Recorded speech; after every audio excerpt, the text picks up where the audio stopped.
মমতা ব্যানার্জির গ্রেপ্তার দাবি করছি।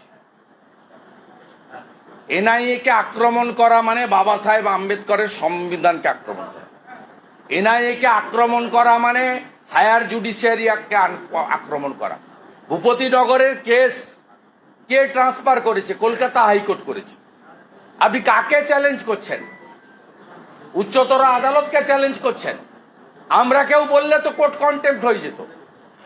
মমতা ব্যানার্জিকে কেন আদালত এত ভয় করবেন?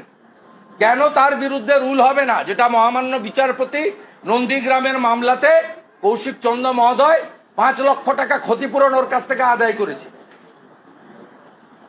যে ভাষায় কাল থেকে আক্রমণ করছে এনআইএ কে, এটা দেশ বিরোধী কাজ, সংবিধান বিরোধী কাজ, গুন্ডাদের প্রশ্রয় দেওয়ার কাজ, আর সন্দেশখালী ইস্যু থেকে মানুষকে ডাইভার্ট করার কাজ। মুখ্যমন্ত্রী 2022 সালে বলেছিলেন ভূপতিনগরে চকলেট বোম ফেটেছিল। চকলেট বোম ফেটে 3 জনের মৃত্যু হলো। আর কত দলের নেতাদেরকে বাঁচাতে নিচে নামবেন? তো উনার দোকান কাটা। উনি আমার কাছে হেরেও মুখ্যমন্ত্রী হয়েছেন। এবং উপনির্বাচন কেন হয়? কেউ পদত্যাগ করলে বা কেউ মারা গেলে। শোভনদেব চট্টোপাধ্যায়কে কলার ধরে পদত্যাগ করিয়েছে ভবানীপুরে। একটা জ্যান্ত লোককে পদত্যাগ করিয়েছে, করিয়ে ওকে খড়দায় দাঁড় করিয়েছে। কাজল সিনহা মারা গেছিল, দিয়ে নিজে ভবানীপুর থেকে মুখ্যমন্ত্রী হয়েছে। অর্থাৎ তার যার দোকান কাটা তাকে বলে আপনার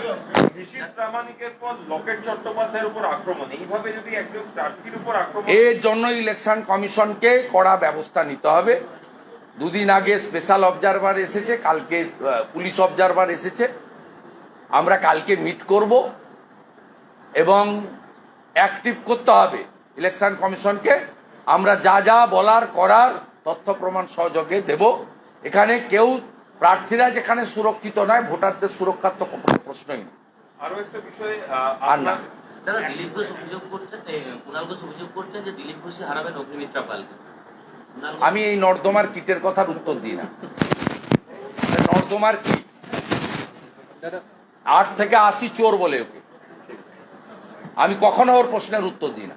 দাদা আরো একটা বিষয়, অভিষেক বন্দ্যোপাধ্যায় ঘাটালের যিনি প্রার্থী তিনিও গেছিলেন তার অফিসে। হ্যাঁ ঠিক আছে, আমাকে বলে গেছিল 1 ডিসেম্বর 2020 শ্যামবাজারে ট্যাবলার বাড়িতে এখন যাকে গদ্দার বলছে পিসি, আর ও যাকে আমার বিরুদ্ধে বলছে। প্রতিটা মিটিং এ তো বাজনা, উত্তর থেকে দক্ষিণ পিসি। নাম ধরার তো সাহস নেই। নাম যেদিন ধরবেন সেদিন মমতা ব্যানার্জিকে কিভাবে উত্তর দিতে হয় আমি জানি। আপনাকে একবার হারিয়েছি, ভবিষ্যতে আবার হারাবো। প্রাক্তন মুখ্যমন্ত্রী করুন।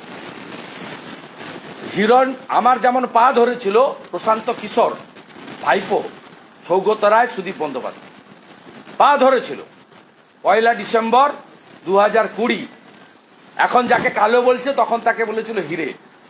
ছাড়বেন না, আমাদের সর্বনাশ হয়ে যাবে। ঠিক একইভাবে অজিত মাইতি খড়গপুর লোকালের পিংলার এমএলএ, তাকে দিয়ে হিরণকে ডেকেছিল। হিরণ যাওয়ার আগে আমাকে ফোন করেছে। আমি বলেছি কি বলছে শুনে এসো। ওটা তো পার্টি অফিস না, Camac street office, personal office. অনেক আগের কথা। হিরণ শুনেছে, শুনে বেরিয়ে এসে হিরণই ভিডিওটা আমাকে দিয়ে রেখেছে।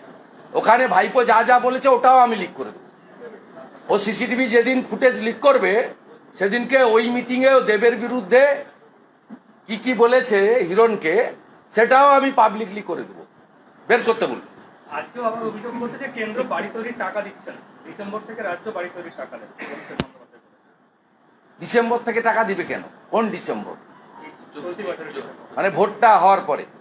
হবেনি, ভোট হবে না, ভোট কেউ দেবে না, ভোট কেউ দেবে না। সবাই চাইছে এই পাপ মুক্ত পশ্চিমবঙ্গ। 2 কোটি বেকার চাকরি চায় সবাই। কৃষক ফসলের দাম চায়, সবাই চায় চাকরি দিন। 2 কোটি বেকার, 50 লক্ষ এই ডেবরা, দাসপুর, ঘাটাল, পিংলা, সবং সব বাড়ি ছেড়ে চলে গেছে যুবক ছেলেরা। 28, 30, 32, 35 বাড়িতে কম বয়সী স্ত্রী, ছোট বাচ্চা আর বৃদ্ধ বাবা মাকে ফেলে দিয়ে। কে তামিলনাড়ু, কে গুজরাট, কে মধ্যপ্রদেশ। আপনি কাজ দিতে পারেননি। সোনার কাজ করার জন্য সুরাট, নাগপুর, দিল্লি, করলবাগ সব পালিয়ে গেছে দাসপুর, ঘাটাল থেকে। কেউ নেই বাড়িতে, যান না। দাসপুরে 1-2 সোনাখালী টালি যে কোনো গ্রামে চলে যান, যে নাড়াজলে চলে যান, যে কোনো গ্রামে চলে যান, আপনি ঘাটালের যে কোনো গ্রামে চলে যান, রামজীবনপুর, ক্ষীরপাই, খড়ার যে কোনো জায়গায় চলে যান, দেখবেন এক একটা গ্রামে 100-150 করে যুবক ছেলে বাড়িতে পাবেন।